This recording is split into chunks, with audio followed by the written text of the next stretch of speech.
तो दीन दयाल सुनी जब से तब से मन मेरे में ऐसी बसी है। मैंने और को नाम त्याग दो प्रभु तेरे नाम की भेंट कसी है। तो तुम बिन नाथ दसाबो है जैसे जल जाल में मीन फंसी है। ऐसी करो जम लाज रहे प्रभु तुम्हारी हंसी ना हमारी हंसी है।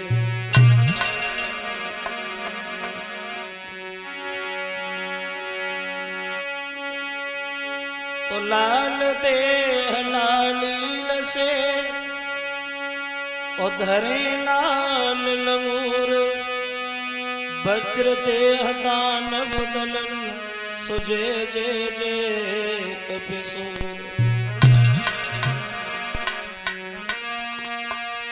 तो मात हमारी सरस्वती में हूँ चरणों का दास सेवक अपनो जान के माँ करो हृदय में वास। तो जिनकी कृपा मात्र से थोर मिलता नहीं कलेश को श्रद्धा से तो प्रणाम है उन पूज्य गुरु ब्रजेश को। तो गुरुवर हमें न विसारियो चाहे लाख लोग मिल जाए हमसे तुमको बहुत है पर तुमसे हमको मांगे। बोलिए सच्चिदानंद भगवान की।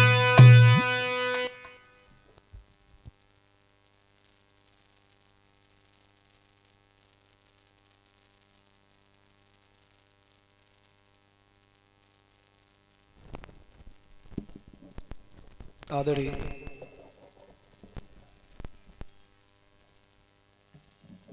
सभा में उपस्थित हमारे सभी श्रोता बंधु,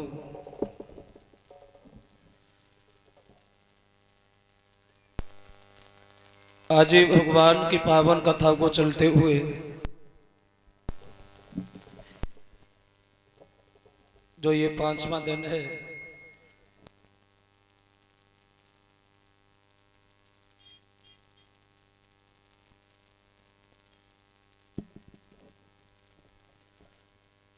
भगवान की अमृतमय कथा श्रवण कराते हुए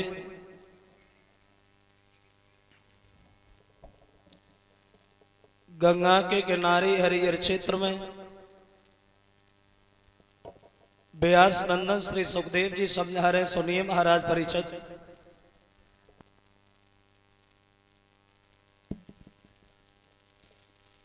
प्रसंग जहां चल रहा था भक्त और भगवान के बारे।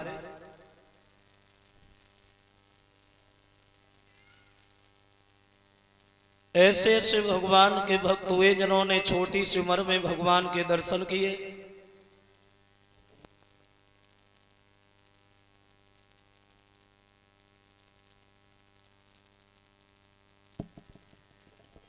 छोटी सी उम्र में भगवान के दर्शन किए और भगवान की गोद में बैठने के लिए स्थान भी प्राप्त हुआ।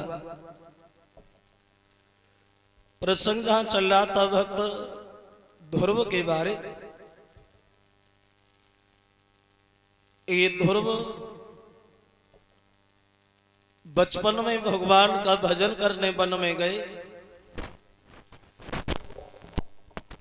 6 महीना लगातार ध्रुव ने तपस्या की है भगवान की। और अंत में भगवान मग्न होकर के भक्त के सामने गए और एक बात कही, पुत्र वरदान मांगो। तो ध्रुव ने मना कर दिया, बोले प्रभु हम वरदान लेने थोड़ी आए। दर्शन की लालसा मन में थी, वो दर्शन आपने हमें करा दिया, हमें कुछ ना चाहिए भगवान। और फिर हम आपसे मांगे क्या जब आप खुद ही हमें मिल गए हो, तुम आपसे चाहिए क्या। तो भगवान बोले लाला अगर तुम नहीं मांग रहे हो तो हम अपनी इच्छा से तुम्हें दे रहे। जो जगह हमने आज तक देवताओं से अलग छुपा के रखी है वो जगह हम तुम्हें नियुक्त कर रहे हैं। शासन करना, चले आना, तुम्हारे लिए द्वार हमेशा खुला रहेगा। इंद्र को इशारा दिया, इंद्रदेव हमारे पुत्र को ऐरावत हाथी बिठाओ और इसके घर तक छोड़ के आ। अब ध्रुव ऐरावत हाथी पे बैठ करके चले हैं अपने घर के लिए। देखिए कहा एक दिन ध्रुव पैदल पैदल भाग के गए थे, आज ऐरावत हाथी बैठ के जा रहे। और भगवान की थोड़ी सी निगाह हो जाए जीवन में फिर क्या है, फिर तो आनंद ही आनंद है। और जो घमंड से चकनाचूर हैं वो भगवान से बहुत दूर हैं, क्योंकि अपनी आदत से ही मजबूर हैं। चले ध्रुव हाथी बैठ करके, तो गांव के लोग ध्रुव के दर्शन करने दौड़े, तो ध्रुव हाथी से नीचे उतर करके पैदल पैदल चले। सबसे पहले मौसी से जाके मिले हैं, तो मौसी ध्रुव से क्षमा मांगती है, पुत्र माफ करना, उस दिन हमने तुमसे बड़ा गलत कहा, हमें क्षमा करो। तो ध्रुव कहने लगे ए मैया सच तो ये है, अगर उस दिन तू हमें न मारती तो शायद भगवान के दर्शन हमारी किस्मत में कहां थे। अब मौसी से मिलने के बाद अपनी माँ के करीब खेतों पे गए हैं, तो माँ ने गोद उठा लिया, पूछा लाला तुम्हें दर्शन हो गए भगवान के? बोले हाँ मैया, बड़े सुंदर थे भगवान, मैं तो चेहरा पे चकोर बन गया, पलक चलाने का ध्यान ही भूल गया। तो माँ बोली पुत्र हम ऐसे तो नहीं मानेंगे तुम्हें दर्शन हो गए। कैसे मानोगी? जवाब दिया हम तब मानेंगे जब तुम हमें भी उनके दर्शन करा दो। तो बोले मैया ये कौन सी बड़ी बात है, हम अभी तुम्हें दर्शन करा रहे। भगवान का ध्यान किया, पहुंच गए भगवान सबके सामने, दर्शन देते अंतर ध्यान होते हैं। और तब तक उत्तान पाद आए, बोले बेटा अब तुम इस राज्य को संभालो, हम तो करेंगे भजन।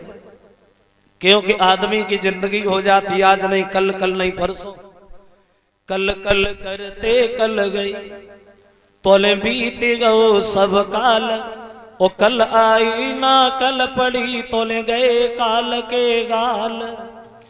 आज नहीं कल करेंगे, कल नहीं परसों करेंगे, तब तक मौत आ जाती, आदमी कुछ कर भी नहीं पाता। तो बोले पुत्र तुम राज्य देखो, हम तो भजन करें। अब ध्रुव को राजा बनाया और दोनों पत्नियों को साथ लिया, और ये उत्तान पाद भगवान का भजन करने के लिए जंगल में चले। काफी समय तक ध्रुव ने राज्य किया और अंत में अपने पुत्र उत्कल को राजा बनाया। और उत्कल को राजा बनाने के बाद इन्होंने फिर तपस्या की है, और अंत में ये भगवान के धाम के लिए चले गए, जो आज ध्रुव तारा के नाम से विख्यात। विद्वानों का कहना है ये वो ही ध्रुव हैं जो आज भी अपनी जगह पे अटल है। व्यर्था जाए तन जन सभी और व्यर्थ जाए धन धाम, व्यर्थ न जाता है कभी एक नारायण का नाम। हर चीज बेकार में चली जाए लेकिन भगवान का नाम कभी बेकार में नहीं जाता। तो इस तरह से ध्रुव ने मुसीबत उठाई और अंत में भगवान की गोद में बैठने के लिए स्थान प्राप्त हुआ है। वहां आओ अब आगे बढ़े। बताया है सुखदेव ने ऐसे एक नहीं बल्कि अनेकों भक्त हुए जिन्होंने धर्म के नाम पर चल के रखे अपना नाम रोशन किया। बोले धर्म पर चल कर के अपना नाम रोशन करने वाले भगवान के भक्त तो बहुत हुए, लेकिन त्रिशंकु के पुत्र महाराज हरिश्चंद्र जैसा आज तक हमारे देश में दानी नहीं हुआ। इन हरिश्चंद्र ने धर्म के पीछे अपना सब कुछ दांव पे लगा दिया, यहां तक कि अपना शरीर बेच डाला, परिवार बेच डाला, फिर भी इन्होंने धर्म को पीठ नहीं दिखाई। ये हरिश्चंद्र जो थे त्रिशंकु के लड़का, और ये त्रिशंकु जो थे ये त्रियारुण के पुत्र। तो त्रियारुण के नाती हुए हैं महाराज हरिश्चंद्र, जो बहुत बड़े कंजूस राजा थे, बात बात पे झूठ बोलने वाले राजा थे, समाज में इनका कोई सम्मान नहीं करता था, और दान आन के बारे में कुछ नहीं जानते थे। ये कंजूस क्यों थे, झूठ बोलने वाले क्यों थे? तो बहुत जल्दी में हम आपको बताएं, ये हरिश्चंद्र राजा तो थे लेकिन ये दुखी बहुत थे, परेशान बहुत थे। क्यों क्यों दुखी थे? बोले हरिश्चंद्र दुखी इसलिए थे, इनके घर में कोई पुत्र पैदा नहीं हुआ, और जब लड़का पैदा नहीं हुआ तो हरिश्चंद्र दुखी होकर के घर में रहने लगे। तो एक दिन इनकी पत्नी इनके पास बैठ के रोई, बोली महाराज हम तो बड़ा दुखी हैं। क्यों दुखी हो? तो वो पत्नी अपने पति से अपने मन की बात कहती हुई बोली, महाराज सुनो, बात ये है, बोली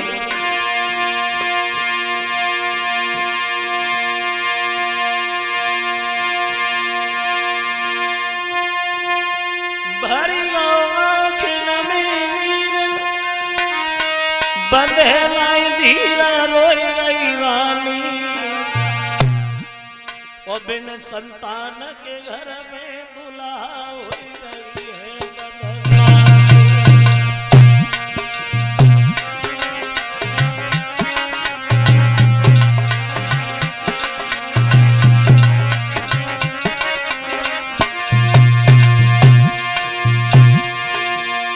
बोली महाराज कहा करेगी तजाई की नहीं सुनाई, मन की कहानी दिल की कहानी, इतनी कह के रोने लगी महाराज, इतनी कह के रोने लगी महाराज।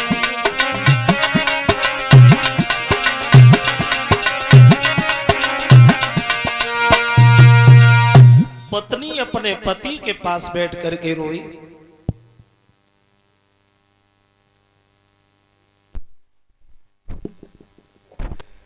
अपने मन की बात कहती है, महाराज समाज में बड़ा बदनामी, बड़ा हंसी हो रही, कोई तुम्हें कमजोर बता रही है, कोई मुझे बांझ कह रही, इस बात से हम बड़ा दुखी हैं, बड़ा दुखी। तो हरिश्चंद्र अपनी पत्नी को समझाने लगे, महारानी सुनो, घर में लड़का देना न देना, दे करके भी छीन लेना, ये हमारे तुम्हारे हाथ की बात नहीं है, ये तो सब भगवान के हाथ की बात है। और बिना मतलब में जो चिंता कर रही हो, ये किसी समस्या का समाधान नहीं। तो पत्नी अपने पति से एक बात कहती है, महाराज हम ये थोड़ी चाहते कि हमारे लड़का हो जाए और पूरी जिंदगी भर मेरे पास ही बना रहे, हम तो ये चाहते प्रभु हमारे लड़का हो जाए और लड़का होने के तुरंत बाद मर जाए, हम इस बात से कोई मतलब नहीं है, लड़का हो जाए तुरंत खत्म हो जाए, ये बांझपन का कलंक तो मिट ही जाएगा, लड़का हो जाए और तुरंत मर जाए।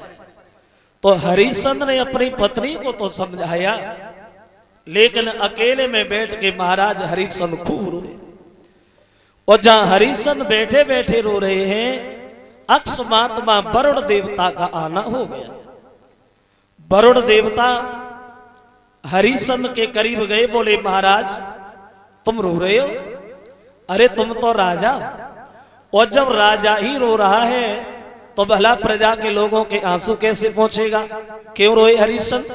तो हरिश्चंद्र अपने मन की बात वरुण से बोले, महाराज हमारे घर में हमारी पत्नी रो रही, इसलिए हमारे आंसू निकले आए। पत्नी क्यों रो रही है? तो हरिश्चंद्र ने अपने मन की बात वरुण से बोली है, एक बात कही है, महाराज सुनो, हमारी पत्नी की एक इच्छा है। क्या इच्छा है? बोले हमारी पत्नी की इच्छा ये है प्रभु। क्या? तो बोले प्रभु हमारी पत्नी की इच्छा ये है कि घर में ले जा तो एक लाल बच्चा है, जन्म ले तो मर जा तो।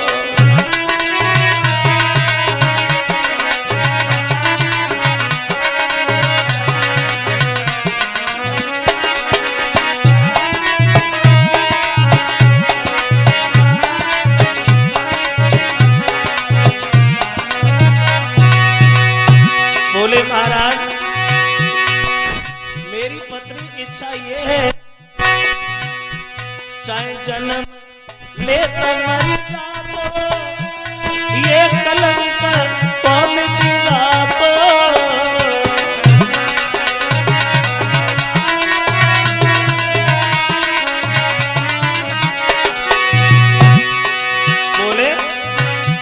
चाहे जन्म ले मर जातो, ये कलंक तो मिट जातो।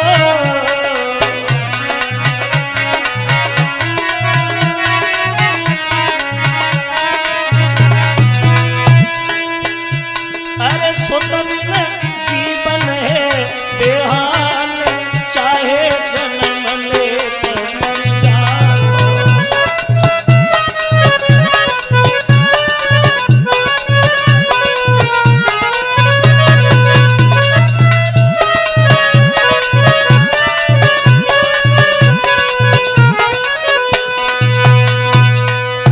उत्तर दिया हरिश्चंद्र ने, महाराज हमारी पत्नी की इच्छा यह है कि घर में लड़का हो जाए और जन्म लेने के तुरंत बाद मर जाए। हम इस बात से कोई मतलब नहीं, लड़का हो जाए तुरंत खत्म हो जाए। तो हरिश्चंद्र की बात वरुण ने पकड़ी, बोले महाराज क्या कहा? लड़का हो जाए तुरंत मर जाए तो तुम रोगे तो नहीं? हरिश्चंद्र बोले महाराज हम क्यों रोएंगे, लड़का हो जाए तुरंत मर जाए हमें कोई मतलब नहीं। तो वरुण बोले देखो महाराज खूब सोच समझ लेना, तुम्हारे लड़का तो हो जाएगा, उस लड़के को देख के तुम खूब खुशियां मनाना और बाद में उसी बच्चे को तुम हमारे यज्ञ में चढ़ा देना, तुम्हारी इच्छा भी पूरी हो जाएगी और हमारा यज्ञ भी पूरा हो जाएगा। कब मंजूर है? बिना सोचे समझे हामी भर दी, बोले महाराज हमें मंजूर है, लड़का हो जाए हम तुम्हारे यज्ञ में चढ़ा देंगे, हमें कोई मतलब नहीं। लौटे आए, वरुण से शर्त लगी है कि लड़का होगा तो तुम्हारा यज्ञ हम करेंगे। धीरे धीरे समय व्यतीत होने लगा। अब वरुण की कृपा से महाराज हरिश्चंद्र के घर में एक पुत्र की प्राप्ति भई और जब लड़का पैदा हुआ तो बच्चे की खुशी में आंगन में बधाई बजना शुरू हो गई। अब हरिश्चंद्र बड़े मगन है, लेकिन वो बात भूल गए जो वरुण से वायदा करे आए थे कि लड़का हो जाए हम तुम्हारे यज्ञ में चढ़ा दें। बच्चे की खुशी में आंगन में बधाई बजने लगी। तो उसी बधाई में वरुण गए, बोले महाराज इधर आ, भाई तुम्हारी इच्छा पूरी होनी थी तो तुम्हारी तो इच्छा पूरी हो गई, लड़का हो गया। अब हमारी इच्छा है, हमारी इच्छा में क्या देर है, अब यज्ञ कर दो। तो वरुण के दोनों हाथ जोड़े हरिश्चंद्र बोले महाराज क्षमा करना, हम यज्ञ करने के लिए मना तो नहीं कर रहे, लेकिन बात यह है अभी बच्चा पैदा हुआ है, अगर मैंने आपका यज्ञ कर दिया, बच्चे को यज्ञ में चढ़ा दिया तो इसकी मां रो रो के मर जाएगी। प्रभु अभी रुको, 15 दिन का समय दो, 15 दिन बाद आना, तब हम तुम्हारा यज्ञ करेंगे। वरुण लौटे गए।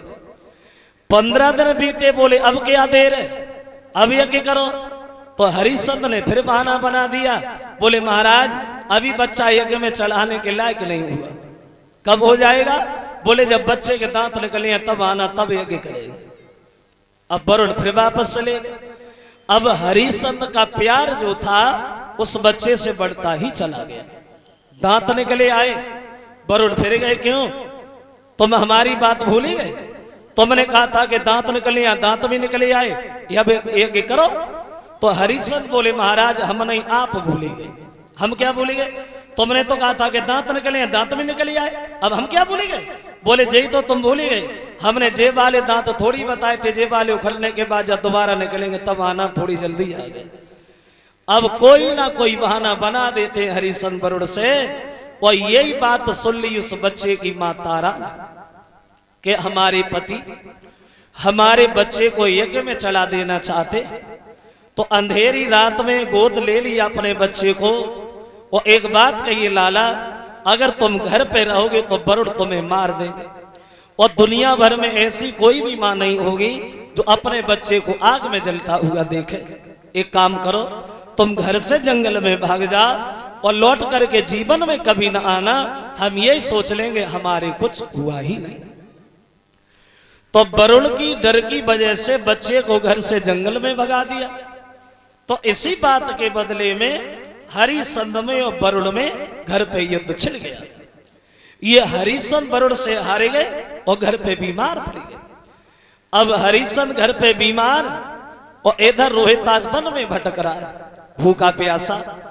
तो इस रोहितास को विश्वामित्र के बहनोई मिले हैं अजीगरत ब्राह्मण बोले बेटा राजा के लड़का लग रहे हो और इधर वन में काय को घूम रहे हो, घर पे ले गए भोजन कराया। तो रोहितास ने सारी कहानी बताई। बोले महाराज वरुण हमें मार देना चाहते, आप एक काम करो, आपके घर में आपके एक लड़का है जो हम लेने आए हैं, आपके कोई कमी नहीं है, 3 बालक हैं, उन 3 बच्चों में से एक लड़का को बेच लो और एक के बदले में हम तुम्हें 100 गाय दे देंगे और अपने बदले में तुम्हारे बच्चे को वरुण के यज्ञ में चला देंगे। जब ये कहा एक के बदले में 100 गाय दे देंगे तो महात्मा लोभ में फंस गए। सोच लगे 3 हैं, एक बेच लेंगे 2 फिर भी बने रहेंगे, कौन सी भाई। बोले सुनो रोहितास, हम सबसे बड़ा लड़का तुम्हें नहीं दे पाएंगे, वो हमें बहुत प्यारा है। और फिर इनकी माँ से पूछो तो माँ ने ये उत्तर दिया, हम सबसे छोटा नहीं दे पाएंगे, वो हमें ज्यादा प्यारा है। तो जो बीच वाला लड़का था जिसका नाम था सुनाशेष, दोनों हाथ जोड़ के कहने लगा भैया ना हम बाप को प्यारे हैं और ना माँ को प्यारे हैं, तो इससे बढ़िया ये है कि हम वरुण के यज्ञ में चढ़ जाएं, वो ही अच्छा है, तो हमें ले चलो। और 100 गाय दे दी, सुनाशेष खरीद लिया और चल दिया रोहितास। देखो पिता ने कह दिया कि बड़ा नहीं दे पाएंगे, माँ ने कह दिया छोटा नहीं दे पाए।